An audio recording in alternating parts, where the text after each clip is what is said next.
Masih bersama saya Budiman Tanrujo di Satu Meja The Forum. Johan Budi, kepercayaan publiknya lagi turun, pimpinannya bermasalah. Apa saran Anda untuk mengembalikan KPK dan juga pemberantasan korupsi di negeri ini? Sebenarnya sebelum ada kasus Pak Firly, saya di Komisi 3 waktu itu sempat menghadap Pak Presiden waktu itu, karena saya lihat ini kok antara KPK, polisi dan jaksa sekarang tidak ada bedanya. Nggak ada bedanya. Secara kewenangan ya, ini kita bicara soal kewenangan ya. Lidik, sidik, tut ada juga di kejaksaan. Kemudian SP3, KPK juga sekarang bisa SP3. Ada satu pasal, lupa saya pasal berapa di Undang-Undang 19 2019 itu, ada klausul yang menyebut bahwa ketika KPK melakukan penuntutan, dia harus berkoordinasi dengan Jaksa Agung.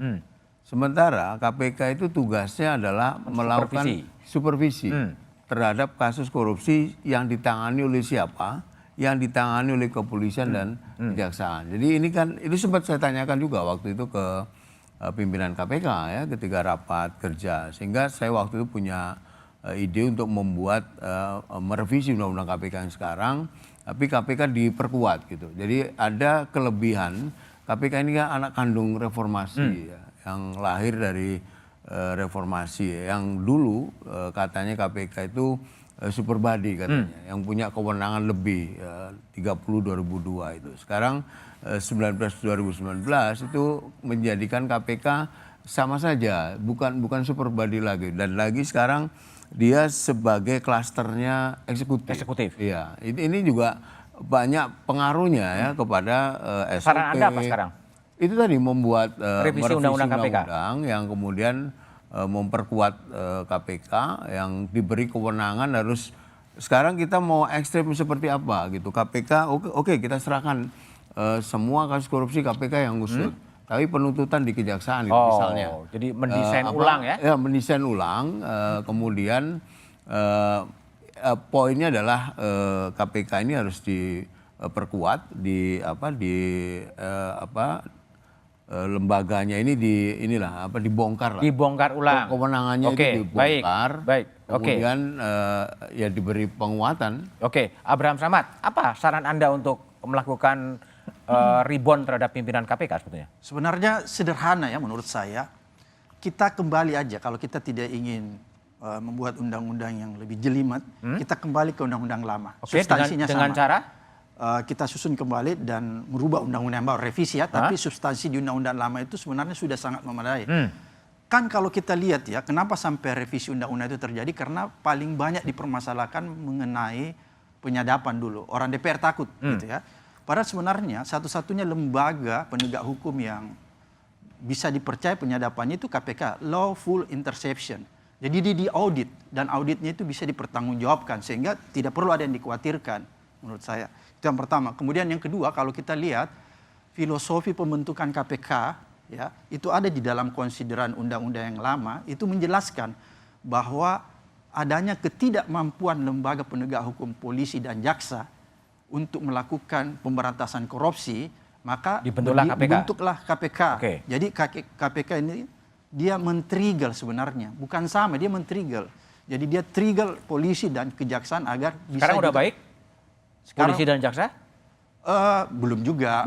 Jadi masih dibutuhkan KPK. Dan satu, tidak ada satupun di dalam klausul undang-undang yang menyatakan KPK ad hoc. Jadi ini orang banyak salah, orang pikir KPK itu ad hoc ketika polisi jaksa sudah bagus jadi bubar. Enggak, di negara-negara lain. Baik. Ini Pak Johan ini ikut dulu dengan saya, kita terima penghargaan di Filipina ya, Ramon Magsaysay. Pada saat itu KPK sangat diakui di Asia ya, sehingga kita dapat penghargaan Ramon Magsaysay sebagai lembaga yang dianggap independen. Dia terlepas dari eksekutif, legislatif maupun yudikatif. Baik, Mbak Yanti, kalau Mbak Yanti lihat apa saran Mbak Yanti untuk kembali KPK menemukan kembali kepada kitohnya lah sebagai lembaga super body yang bisa memberantas korupsi? Ya sekarang kalau undang-undang itu kan lama ya. Ya sekarang yang ada sekarang ini ya harus diperkuat. Saya lihat kemarin kan begitu Pak Firly jadi tersangka juga kemudian banyak tersangka-tersangka yang baru ya. Karena ternyata beberapa itu sudah diselidik sejak 2020. Nah ini kenapa tertahan waktu itu kan harus dievaluasi. Ada apa sih sebetulnya? KPK sekarang dengan Pak Pamulango ini harus betul-betul melihat kasus-kasus yang kenapa tidak bisa selama ini tertahan dan sebagainya. Itu di dalam KPK sendiri sekarang dilihat, dilakukan apa yang sudah ada bukti-buktinya. Kita tidak mungkin kita menunggu undang-undang baru, sementara koruptornya seneng dong. Mungkin perpu dibuat.